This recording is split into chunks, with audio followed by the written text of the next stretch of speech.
속장과 평민 이제 속죄제 어제 이어서요. 레위기 5장까지 이제 5장 상반절까지가 속죄제가 이어지는 그런 내용이 됩니다.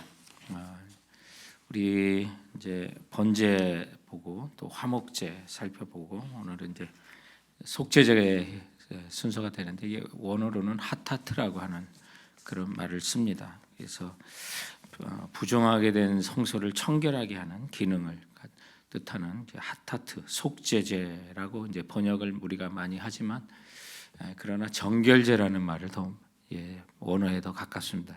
정결하게 되기 위해서. 그래서 부지 중에 내가 죄를 범한 것을 깨닫게 되거나 뭐 이런 표현들이 이제 오늘 이 본문 속에 이제 22절에도 이제 시작되기를 만일 족장이 그의 하나님 여호와의 계명 중 하나라도입니다. 하나라도 부지 중에 범하여 부지 중 알지 못하고 저지른 것까지도 허물이 있을 때 이제 누가 그것을 깨닫게 하거나 또 말씀을 통해서 깨닫거나 할 때 이제 정결하게 하려고 하는 그런 제사가 바로 속죄제가 되는 것입니다. 한마디로 말하면 이제 하나님으로부터 관계를 더 회복하기 위해서 드리는 제사가 속죄제가 되겠습니다. 그래서 오늘 이 말씀에도 26절에도 범한 죄에 대해 속죄함을 받고 사함을 얻는다는 표현들이 26절, 31절, 35절 그 제사를 지낼 때마다 그 정결제를 통해서 속죄제를 통해서 사함을 받고 속죄제물을 드리는 자가 속죄함을 받고 용서함을 받는 것, 그 제사가 바로 속죄제가 되는 것입니다. 그런데 이 속죄제의 특징은 성소에 피가 뿌려진다는 것입니다. 성소는 하나님께서 그 백성을 만나 주시는 장소로 표현한 것인데 그것이 눈에 보이도록 이거 성소에 피를 뿌림으로 하나님께서 그 백성을 다시 관계를 회복시켜 주시고 또 그들을 만나 주시고 교제하시게 하는 그 모습들을 이제 표현하고 있는 그런 내용이 되는 것입니다. 그래서 우리가 죄로 말미암아 하나님과 불편한 관계가 이 속죄제로 말미암아 이제 원활한 관계 또 막힘없는 관계를 우리가 가져야 한다는 것을 예수 그리스도의 보혈로 가져야 한다는 것을 표현하고 있는 것이 바로 속죄제의 모습이라고 볼 수가 있습니다. 자, 그러면 이제 어제 4장 1절부터 5장 13절까지가 이제 속죄제의 그런 내용이 펼쳐지고 있는데요.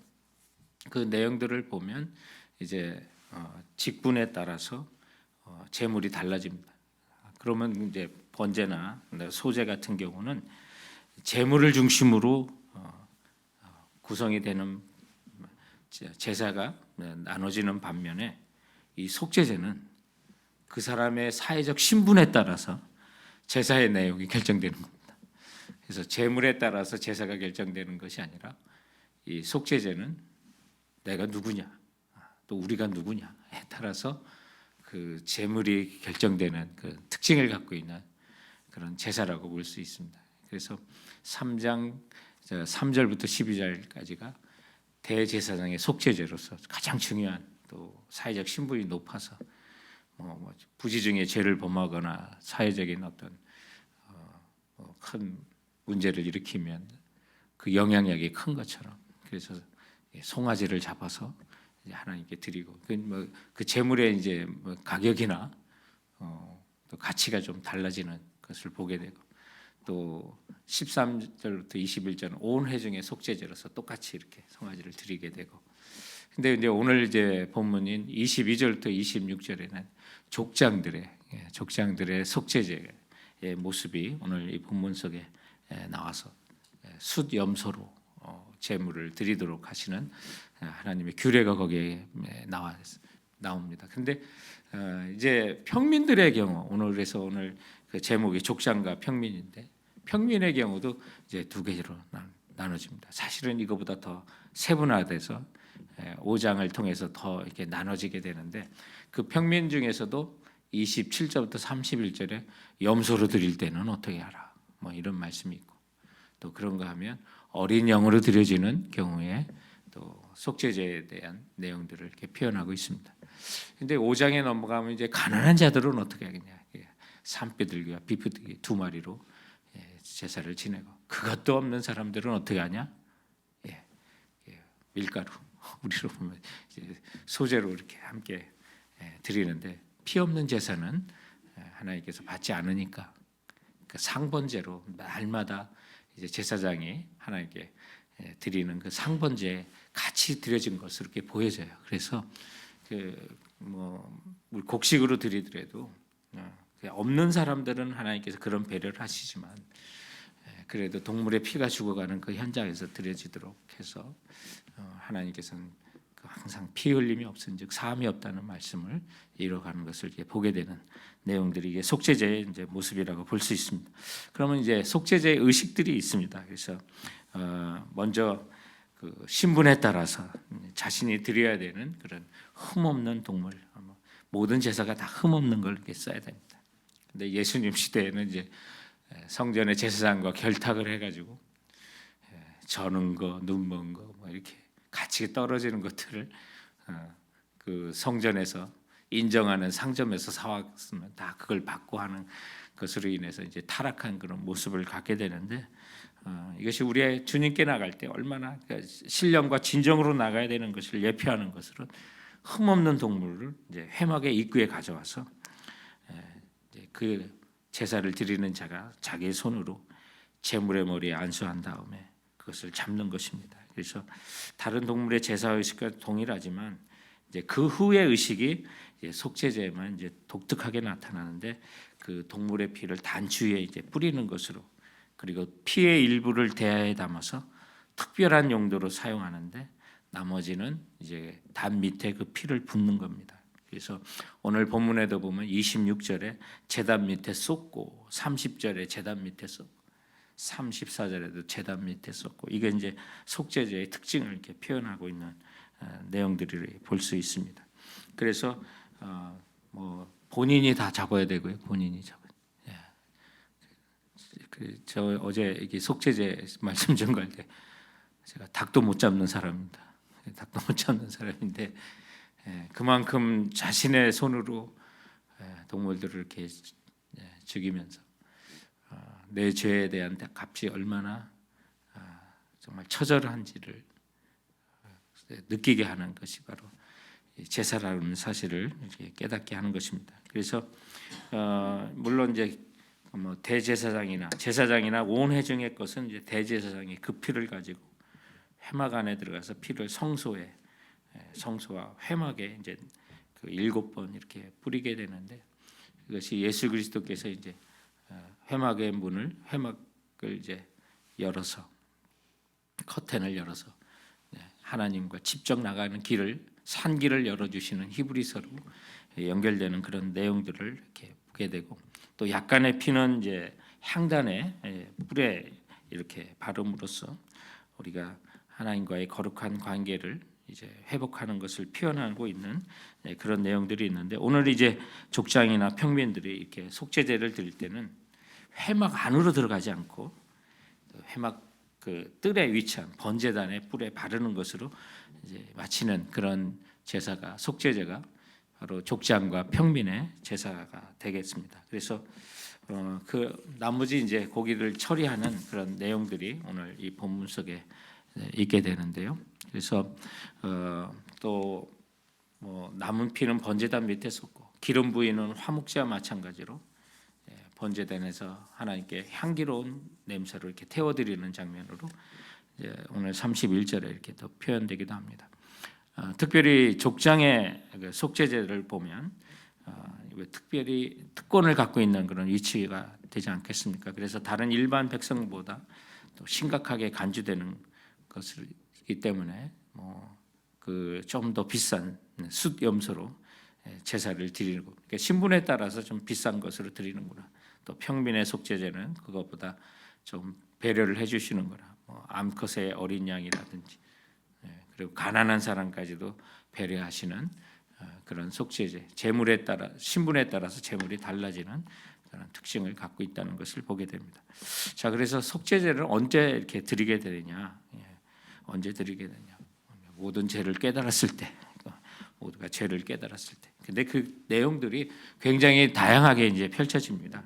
그래서 이 레위기에는 이제 5대 제사하고 1개 절기에 대한 내용들이 쭉 나오는데 그것만 이제 통달하면 레위기가 굉장히 재미있고 또 이게 예수 그리스도의 생애와 또 복음을 통해서 다 이루어지는 내용들이기 때문에 그 연결들을 생각하면 이게 굉장히 또 흥미롭고 지루한 성경이 결코 아닌 것을 이렇게 깨닫게 되는데 이 속죄제의 이제 적용들이 앞으로 여기서 끝나는 것이 아니라 뭐 12절에도 15절에도 계속해서 나오게 되는데 출산으로 인해서 이제 부정하게 된 여인이 정결하기 위해서는 레위기 12장 6절 그때 이제 속죄제 드리는 거고요. 또 심각한 피부병에서 부정한 사람이 나았을 경우 또 정결례가 14장 19절에 또 유출병에서 나은 자도 정결하기 위해서 속죄제를 드려야 됐고 또 빈번하지 않지만 제사장 위임식 때도 속죄제를 드립니다. 제단의 봉헌식이라든지 레인의 위임식이라든지 또 나시린이 서원을 성취했을 때 또 속죄제를 드려야만 하는 그런 내용들이 민수기에도 이제 6장에 이렇게 등장하게 되는데요. 한마디로 말하면 여호와의 금령을 부주의로 말미암아 그릇 행했을 때 속죄제를 드려야 되는 것입니다. 내가 부정하게 되었다 느꼈을 때는 정결하기 위해서 드리게 되는데 이제 내일의 본문인 5장에 가서는 그런 구체적인 내용들을 말씀합니다. 법정에서 증인의 의무를 행하지 않았을 때, 부지 중에 부정한 동물의 사체에 접촉했을 때, 모르고 부정한 사람과 접촉했다가 후에 그 사람이 부정한 사람이라는 것을 깨닫게 되었을 때, 뭐 이런 거 보면 진짜 요즘 우리 뭐 잘 만나서 친근하게 식사까지 했는데 그 다음 날 그분이 코로나 걸렸다고 하면 우리 뭐 발칵 뒤집혀 가지고 막 여러 가지 하잖아요.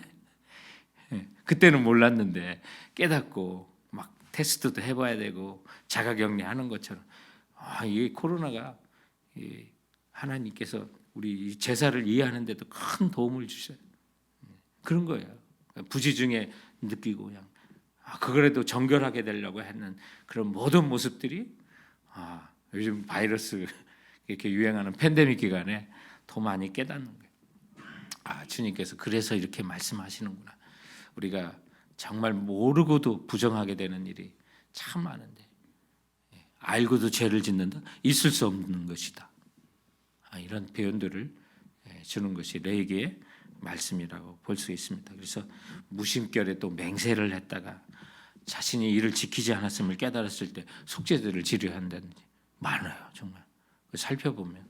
그리고 그러면 이 속죄제를 드리는 그 목적이 뭐냐면 결국에 가서는 거룩하신 하나님께서 우리 가운데 지속적으로 거하시도록 성령이 내 안에 지속적으로 떠나시는 분은 아니지만 우리가 친밀한 교제를 갖기 위해서 우리가 속죄제를 드려야 한다는 것을 표현하고 있는 거예요. 그래서 동물로 드리는 모든 제사, 제물의 머리에 안수한 다음에 동물을 죽이고 그 피를 제단에 뿌린 다음 그 고기 전체 다 막 태워 드리면서 또 어떤 건 고기를 나누는 뭐 화목제 같은 것도 있습니다만 그러나 그 모든 것이 이제 죄의 사악함과 그 영향의 심각성을 우리들에게 가르쳐 주는 거예요. 피 흘림이 없이는 삶이 없다는 사실. 그래서 하나님과의 관계 속에서 이 번제 같은 것이 이제 하나도 사람이 손을 대서는 안 돼. 재물 전체를 불태워서 하나님과의 관계를 회복을 선포하는 한마디로 말하면 우리가 예수 그리스도의 보혈로 구원받는. 그래서 목욕을 상징한다면 오늘 이제 이 속죄제는 발을 씻는 목욕한 자는 발만 씻어도 된다라고 하신 그것 같은 일상 속에 부지 중에 죄를 졌을 때 그거라도 주님 앞에 나가 반드시 해결해야 된다는 그래서 성령 안에서 우리가 동행해야 된다는 사실을 보여주는 그런 특징이 있는 그런 제사라고 볼 수가 있는 것입니다. 그래서 오늘 이런 내용들을 이렇게 생각하면 우리 하나님께서 얼마나 죄를 처절하게 정말 우리에게 가르쳐 주시고 그 대가가 무엇인지를 그래서 히브리서 9장 22절의 말씀처럼 율법을 조차 거의 모든 물건이 피로써 정결케 되나니 피 흘림이 없은즉 사함이 없는구나라는 사실을 깨닫게 하고 또 히브리서 9장과 10장에 있는 속죄 제사가 우리를 하나님과 어떤 관계로 만드는지 이렇게 보여주면서 예수 그리스도는 오직 자기 피로 영원히 속죄를 이루셨기 때문에 우리가 번제로 말미암아 주님께 목욕하게 되고 본어겐하는 그런 의미를 가진 것뿐만 아니라 이 속죄제를 통해서도 주님께서 영원히 단번에 모든 속죄를 이루셨기 때문에 우리의 날마다의 저지르는 그런 또 부지 중에 깨닫게 되는 그 모든 죄까지도 우리가 가벼이 여기지 말고 거룩한 모습으로 항상 서야만 하는. 그래서 이 레위기의 또 민수기 통해서 하나님께서 이집트 생활에 익숙했던 그들, 그러나 메시지를 이제 율법을 주면서 너는 세상의 사람들과 이렇게 다르다, 거룩한 자로 구별돼야 된다는 것을 보여주면서 우리는 세상을 쫓지 않고 하나님의 백성으로 거룩한 모습으로 살아가기를 원하시는 하나님의 모습, 하나님의 사랑, 하나님의 그 우리를 향한 기대를 우리 깨닫게 되는 것입니다. 그래서 큰 죄만 처리하는 것이 아니라 부지 중에 깨닫게 되는 그 죄조차도 우리 주님께 말 고백하면서 정결한 모습으로 우리가 날마다 서야만 한다는 사실을 말씀은 보여주고 있는 것입니다. 바바르치라고 하는 미국의 아주 유명한 스턴트맨이 있는데 이분이 유명하게 된 것은 나이아가라 폭포에 그가 떨어지면서 살아난 그런 모습을 보여줘가지고 아주 유명하게 된 사람입니다. 그래서 아주 만반의 준비를 다 하고 나이아가라 폭포에서 떨어졌음에도 불구하고 살아나는 그런 퍼포먼스를 보였던 사람인데요. 그가 그 퍼포먼스를 보이고 몇 년 뒤에 뉴질랜드 여행을 하다가 길거리에 떨어진 귤 껍질을 밟아서 미끄러지는 바람에 뇌진탕으로 사망하는 큰 사건들이 뉴스에 났던 적이 있었습니다. 자, 나이아가라 폭포에서 살아났던 사람이 길거리에 그냥 넘어지는 바람에 죽게 되는 이 것들을 본다면 여러분 우리가 큰 죄만 처리해야 되는 건 아닙니다. 날마다 일상의 삶 속에서도 묻는 또 부지 중에라도 깨닫는 그 죄조차도 우리가 정결하지 않으면 우리는 살아갈 수 없다는 사실을 우리 하나님의 백성으로 얼마나 거룩하게 살아야 되는지를 오늘 이 속죄제는 보여주는 것입니다. 그러므로 오늘 주께서 주시는 말씀을 우리가 기억하고 우리 같이 기도할 때 항상 우리 진리의 말씀 앞에 정직한 영으로 우리 자신을 비추는 경건의 습관을 가져야 하고 에베소서 5장 25절의 말씀처럼 우리는 말씀으로 깨끗게 하사 거룩하게 하시고라는 그 말씀처럼 하나님 정말 세상 사람 다 하는 일이라 하더라도 우리 그리스도인들은 하나님의 백성으로 구별되어 살게 하신 것을 기억하고 언제나 주님께 작은 죄라도 처리하고 하나님과의 원활한 관계, 친밀한 관계를 회복할 수 있어야 하는 이 말씀 앞에 하나님 우리 속죄제의 의미를 우리가 다시 한번 깨닫고 주님 앞에 거룩한 모습으로 깨끗한 모습으로 주님과 성령님과 교제하고 동행하게 하여 주옵소서. 우리 합심해서 같이 기도하도록 하겠습니다. 참 좋으신 하나님